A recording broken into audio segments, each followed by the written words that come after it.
there's a lot for us to discuss. We've got many storied names here in this film, but I think Kubrick's probably looms largest among them all. If I'm not mistaken, this is his only comedy, which is interesting coming from a man known for intensity and intellectualism, right? He's got these very sort of thoughtful, deliberately paced films outside of this one. Certainly, these are not the characteristics of a traditional comedy filmmaker, as we would think of one. So my first question to you is, given his pedigree as such a serious filmmaker, do you think that his version of a comedy in Dr. Strangelove works? And do you feel as though if it does work, it's because of those characteristics or perhaps in spite of them? Or were you able to see how he can kind of pull it off in a non-traditional manner? Yeah. No, this worked for me across the board. From a comedy standpoint, so I think comedy is a very broad term. Sure. I think in the genre of comedy, this would be under the subgenre of satire. And yeah, definitely. I think, though, as well as being a comedy, it's also a commentary on the dichotomy of mankind. This is kind of something that I wanted to get into with you. So as much as you're asking me a question about did the comedy work, I'll go ahead and toss it back to you and because I was curious about your thoughts.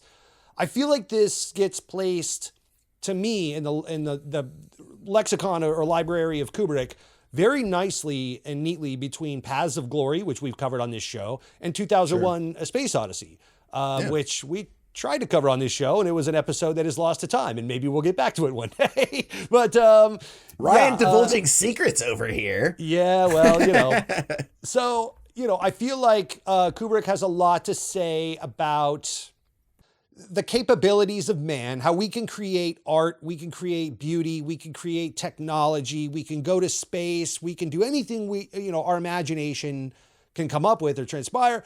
But at the heart of it all, we're also still animals, and we can still be capable of animalistic behavior. We're also idiots. And so as much as we, especially in 1964, because remember, this is pre-Vietnam era. So in fact, I think 1964 is when Congress declared that we could actually go to war with Vietnam. So Kennedy has just been assassinated. The American public, as we found out in Born on the 4th of July, which we covered on the show as well, little plugs for past episodes, the American public at large at this time still believes in the infallibility of our government. It's still that gung-ho World War II era American flag. It's just starting to change because it's the 60s, which is pretty much when it's that changing revolt started right to happen. now. And that's my point. In 1964 is the beginning of the civil rights movement. It's the beginning of the women's lib movement. It's the beginning of the counterculture movement. And it's also the beginning of the televisation of war. So for the first time, the American public could see what goes on over there to our boys and so forth. So this was an interesting time for a movie like this to come out, as much as we could watch it now and laugh, because these things are also apparent. We know our government is run by a bunch of dum-dums, but the only thing they did that I didn't do perfectly competent, every single one of them. I don't know what country you're in, sir. But at the time, I feel like America, and the world at large didn't maybe have a comprehension of that as much. Because there was no Twitter and all of that. So, this was kind of an interesting, subtle way to hold a mirror up to, society as a whole, to humankind, to our government, to the leaders of the world that have their finger on the trigger. So I'll ask you, what are your thoughts on that? Yeah, absolutely. I mean, when you bring up that film, or rather this film having that sort of dichotomy of man element to it, that's a hallmark. Like every single Kubrick film has that, right? Mm-hmm. Even down to the standpoint that one of his final films, even though it was well before his death, in Full Metal Jacket, the Matthew Modine character has that explicitly on his helmet, right? Where I forget what the two sayings are, but one is like peace on earth and the other is like, kill to defend or whatever it is. I think it's like born to kill. Born to Kill, yeah. And then the reporter asks him about it, and he literally says that very thing. He says, I think it reflects the dichotomy of man, and then he asks him about that. Sure. So that's absolutely a hallmark of what Kubrick has been expressing through his entire career. And Right. in this film specifically, so you got to remember, even though it's pre-Vietnam, it's active Cold War scare, right? And in doing the research, it's easy to not really pay attention to the fact that there was a significant amount of the population at the time in the early 60s, possibly late 50s, but when this film came out, that was certain that nuclear war was going to be what ultimately ended the life as we know it here on Earth, whether Right. it was within the next few years or decades later. But it wasn't an if, it was a when for many, many people, right? We covered that on Matinee with John Goodman on this show in a past episode. Go back to our library, everybody. Plug, check it out, plug. baby. Plug. But bam, another plug. We got to have the little ticker ding, right?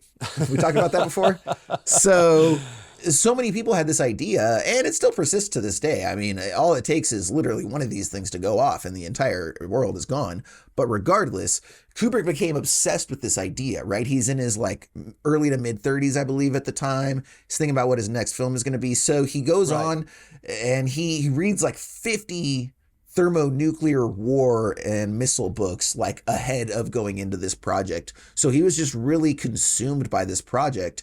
And the interesting thing, so we haven't mentioned yet, but this film was based on a book named Red Alert, short book about the first couple hours of World War III that is triggered, and the nuclear war and all of that. So when Kubrick first launched this product, he bought the rights to the film for then $3,500. Not sure what that equates to right now. Bought the rights to adapt the book into a film and was going to make a straight thriller, but then decided as he went on, and considered some of these grandiose ideas and notions, then he started to realize, like, the fact that we're even talking about this is ridiculous. And furthermore, it's ridiculous that there are, a couple dozen people on the face of the entire Earth of billions that are ultimately responsible for whether or not we get to persist as a race of people based on their actions and decisions.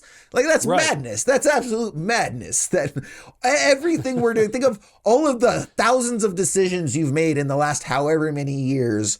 And if some foreign dude, some foreign dictator, totalitarian dude, or even a domestic one, decides that all of a sudden, he's going out in a blaze of glory because, he's getting ousted or whatever his reasons are.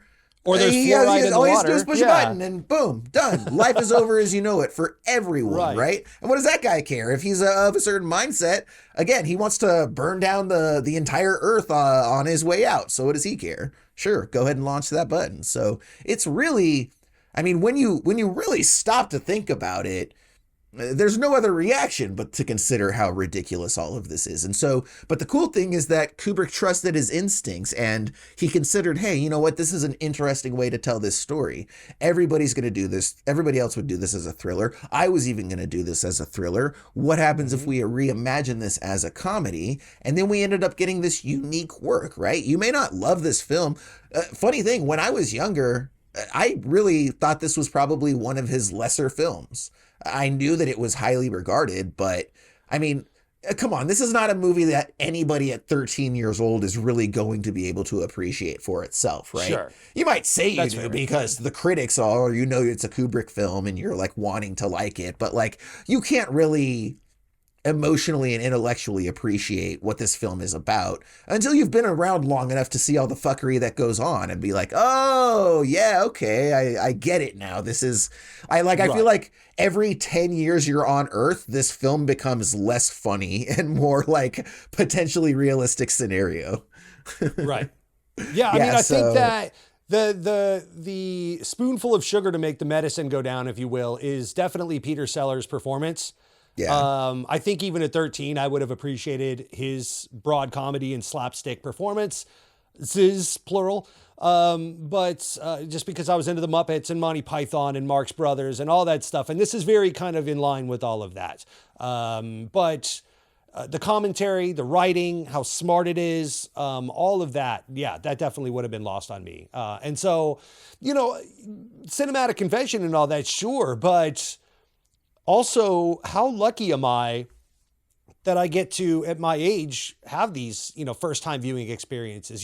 There are some movies I would go back and be like, man, I wish I could go back and watch that again for the first time. That was fun. And I got to do that with this one. So, I got to watch this with a grown man's eyes and got to appreciate it for all that it is. And then go and study it and research it for this show. So yeah, definitely. There's a rabbit hole you can go down with this film, and because there's political statements, like you said, social commentary, the broad comedy, and all that. There's a lot of moving parts that make this film work for me. And it's also only an hour and a half, right in my sweet spot. Ryan's favorite, the 90-minute movie. Right in my sweet spot. Yeah.